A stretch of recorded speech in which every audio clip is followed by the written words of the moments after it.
আমরা ভাবি এক আর আমাদের সাথে ঘটে অন্য রকম। আমরা যেটা ভাবি যে আমি আজকের দিনটা একরকমভাবে কাটাবো, একরকমভাবে আমার কাজগুলো কমপ্লিট করব। তো ভগবান আমাদের জন্য কি হবে আমাদের সাথে আজকের দিনে সবটাই আগে থেকে ঠিক করে রাখেন। আর আমরা যে কিভাবে দিনটা কাটাবো সেটাও কিন্তু উনি জানেন। তাই আমরা নিজেদের মতো পরিকল্পনা যতই করি না কেন, আমাদের পরিকল্পনা কিন্তু ঠিক ভগবান যেটা ঠিক করে দিয়েছেন সেইটাই আমরা করতে বাধ্য। নমস্কার, কেমন আছো সবাই? আশা করি সবাই খুব ভালো আছো, আর আমরাও কিন্তু আছি ওই একরকম। আমি সুমি। আজকে আমার আরও একটি নতুন ব্লগে তোমাদের অনেক অনেক স্বাগত। আছি একরকম বলতে কি বোঝাই বলো তো? এই প্রচণ্ড গরমে প্রতিদিনের রান্না বান্না কাজকর্ম করতে ভীষণ কষ্ট হচ্ছে, জানো তো। তবুও সংসারের কাজ থেমে থাকবে না, কারণ আমাদের খাওয়া দাওয়া করতে হবে, আর খাওয়া দাওয়া করা মানেই কিন্তু রান্না বান্না করতে হবে। আর রান্না বান্নার পেছনে কত রকম কাজ থাকে বলো তো, তাই না? তাই জন্য কিন্তু আমাদের প্রত্যেক দিন এই যে আমাদের সংগ্রাম চালিয়ে যেতে হচ্ছে, রান্নাবান্না সবটাই করতে হচ্ছে। আর তাই জন্য দেখো আজকে সকাল সকাল উঠেছি, আর এখনও কিন্তু সেই রকমই ভ্যাপসা গরম হয়েই আছে। জানি না কবে এই গরম কাটবে, আর আমরা কিন্তু গরম কাটার অপেক্ষাতেই রয়েছি। যাই হোক, দেখো সকালবেলায় উঠে বাসি কাজকর্মগুলো সারছি। আজকে হচ্ছে শনিবার, জানো তো। আজকে কিন্তু ছেলেকে স্কুলে পাঠিয়ে দিয়েছিলাম। একদমই স্কুল যেতে চাইছিল না সকালবেলায় উঠে। তো ওকে রাজি করাতে, ড্রেস পরাতে অনেকটা দেরি হয়ে গিয়েছিল আমার। তারপর কাজ করতে লেগেছি। তারপরে আস্তে আস্তে দেখলাম কাজগুলো সেরে নিই। তারপরে সংসারে সারাদিনে আরও অন্যান্য অনেক রকম কাজ থাকে, তাই না? তো যাই হোক, ওকে স্কুলে পাঠিয়ে দিলাম, কারণ ও জেদ করছিল। একটা কালকে রুল কিনে নিয়ে এসেছিল, সেই রুলটা না ভেঙে গিয়েছিল। তো সেই রুলটা গোটাটা নিয়ে যাবে, বন্ধুদেরকে দেখাবে। তো এরকমই জেদ করছিল। তো এখন এত সকালবেলা যে দোকান কোথাও খুলবে না। তো আমি বললাম যে আসার সময় কিনে নিবি, এই বলে কোনো রকমে বুঝিয়ে সুঝিয়ে ওকে স্কুলে পাঠালাম। আর আজকে যাবে স্কুলে, দিয়ে তারপরে কিন্তু 10 দিন মতো গরমে ছুটি পড়ে যাবে। তাই জন্য আরও বেশি জোর করে ওকে পাঠিয়ে দিলাম, কারণ তাছাড়া আবার 10টা দিন কামাই হবে, ছুটি থাকবে, তো স্কুলে যেতে পারবে না। তাই আজকে কিন্তু ওকে স্কুলে পাঠানোর পর আমি কাজে লেগেছিলাম। আর এখন দেখো বাসি কাজগুলোই সারছি।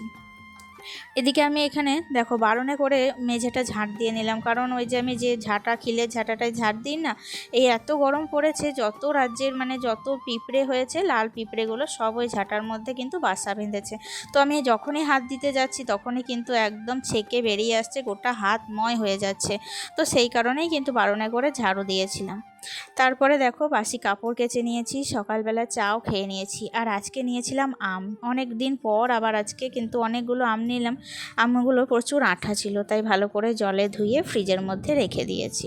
আর এখন বসেছি দেখো তরকারি কাটতে। আজকে একটা নতুন সবজি রান্না করব, গ্রীষ্মের সময় খেরো। অনেকেই হয়তো তোমরা খেরোর নাম শুনেছো, বা অনেকেই হয়তো খেয়েছো, কিন্তু আজকে আমি রান্না করব, জানো তো। আমাদের যখন ছোটোবেলায় মামার বাড়ি যেতাম, মামাদের জমিতে না প্রচুর পরিমাণে খেরো লাগাতো। আর আমরা আমি আর আমার বোন, ওখানেও আমার মামার ছেলে মেয়ে সবাই মিলে মামাদের সাথে একসাথে যেতাম জমিতে খেরো তুলতে। তিতো করলা লাগাতো, সেগুলো তুলতে। এখন মনে হয় সেই সব দিনগুলো হয়তো খুবই ভালো ছিল। তখন ভাবতে পারিনি সংসার জীবনে আসার পর এই সব দিনগুলোকে এত মিস করব। যাই হোক, দেখো তোমাদের সাথে কথা বলতে বলতে আমার তরকারিগুলো প্রায় কাটা কমপ্লিট হয়ে গেছে। আমি কি করছি এখন বলো তো, একবারে গামলায় করে জল নিয়ে সমস্ত সবজিগুলোকে একসাথে কাটাও হয়ে যাচ্ছে, আবার ধোয়াও হয়ে যাচ্ছে। একই সাথে দুটো কাজ হয়ে যাচ্ছে, আবার সময়টাও অনেকটা বেঁচে যাচ্ছে। যাই হোক, আজকে রান্না করব দেখো সব রকম সবজি দিয়ে একটা রসা করব, আর খেরোর তরকারি করব। আজকে আমি খেরোটা বানাবো একটু পোস্ত দিয়ে। জানো তো, আমার শ্বশুরবাড়িতে না কেউ পোস্ত দিয়ে খেরো, চাল কুমড়ো এসব কেউ খেতে চায় না। কিন্তু আমি কি করছি, তারা যেমনটা ঠিক খায়, মশলা দিয়ে দেওয়ার পরেও লাস্টে একটুখানি পোস্ত দিয়ে দিচ্ছি।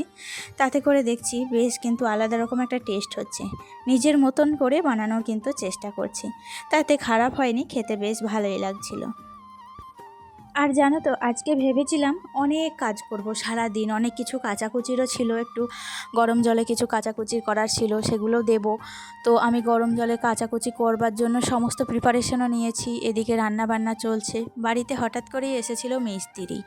আসলে নিচে আমার শাশুড়ি মারা যে ঘরটায় থাকেন সেই ঘরের খাটটা খুলবো, আর ওপরের একটা খাট নিয়ে এসে সেই নিচের ঘরে সেট করব, আর এই নিচের যে খাটটা আছে সেটা ওপরের ঘরে সেট করব।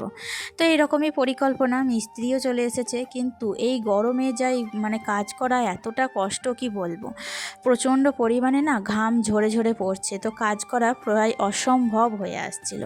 তাই জন্য দেখো বাড়িতে হঠাৎ করে দুটো আত্মীয়ও চলে এসেছে, অনেক দিনের আমার শ্বশুরমশাইয়ের পরিচিত তারা। তো তারা কিন্তু আজকে হঠাৎ করে স্বামী স্ত্রী আমাদের বাড়িতে এসেছেন। আর এই গরমে তাদেরকে কি এমন দেবো বলো তো, তাই জন্য একটু ঠান্ডা ফ্রিজের জল আর এমনি জল মিক্সড করে তাদেরকে একটু লেবু দিয়ে শরবত বানিয়ে দিলাম। তো তারা তো খেলো, তাদেরকে হঠাৎ করে আপ্যায়ন করলাম। তো আমার কাজ করতে আজকে অনেকটা দেরি হয়ে গেল।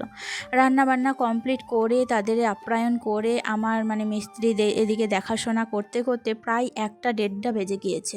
আর মাথার ওপরেই রোদ, এমনিতেই 1টা বেজে গেলে আমার কিন্তু এত মানে তাড়াহুড়ো লেগে যায় যে কোন কাজটা আমি কতক্ষণে সারবো, এটাই মাথার মধ্যে সব সময় ঘুরতে থাকে।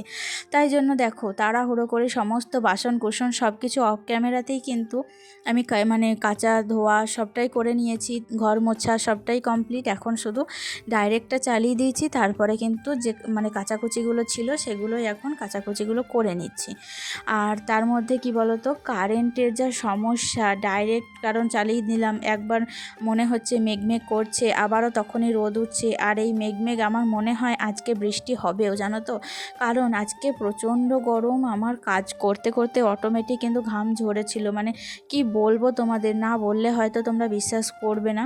তোমাদের ওদিকে কেমন গরম বা কেমন করে তোমরা তোমাদের দিন কাটাচ্ছ অবশ্যই আমাকে কমেন্টে জানিও। আর যদি গরম হয় তো তোমরা নিজেদের অবশ্যই খেয়াল রেখে তারপর সংসারের কাজ করবে। অতিরিক্ত সংসারের কাজকে প্রাধান্য দিয়ে নিজেদের কষ্ট দেবে না, আগে নিজে বাঁচবে, নিজের খেয়াল রাখবে, তারপর কিন্তু সংসারের কাজগুলো কমপ্লিট করবে। যাই হোক দেখো এই মানে গরমে না আমি তাড়াহুড়োর মধ্যে আর ছাদেও যাইনি মেলতে, এই নিচের মেলে দিলাম। আর অল্প বেশ কয়েকটা কাঁচা ছিল, খুব একটা দিইনি।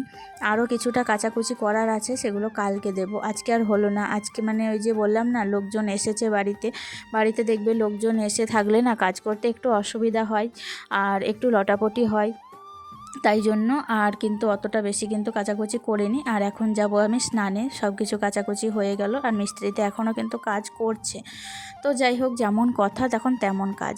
হঠাৎ করেই খাওয়া দাওয়ার পর দেখি আকাশে ঘন কালো হয়ে মেঘ উঠেছে। তো আমি আর বাবু তাড়াতাড়ি করে ছাদে চলে আসি। আর ছাদে এসে দেখো সমস্ত জামা কাপড়গুলো তুলি। তো হঠাৎ করে চারপাশ থেকে এমন একটা দমকা হাওয়া এলো না, কিন্তু হাওয়াটা খুবই ভালো লাগছিল, কারণ এই অস্বস্তিকর গরমের পর যখন একটু ঠান্ডা হাওয়া বাতাস গায়ে এসে লাগে তখন সত্যি খুবই ভালো লাগে। আর ফ্যানের হাওয়া, এসির হাওয়া, সব কিছুর হাওয়াকে কিন্তু হার মানায় এই প্রকৃতির হাওয়া। তাই জন্য বেশ কিছুক্ষণ কিন্তু ছাদের উপরে দাঁড়িয়েছিলাম যেন। জামা কাপড় তোলা হয়ে গিয়েছিল, বিদ্যুৎ চমকাচ্ছিল মাঝে মধ্যে, ভয়ও লাগছিল, কিন্তু এই যে মিষ্টি হাওয়া এটাই যা অনুভব করার জন্য আমি ছাদে অনেকক্ষণ দাঁড়িয়েছিলাম। তারপরেই দেখো আমি নিচেও চলে এসেছি, আর যা ঝড় হয়েছে না কি বলবো, আমি তো ভয়েই মনে হচ্ছিল যে কাঁঠাল গাছটা হয়তো ভেঙে পড়েই যাবে।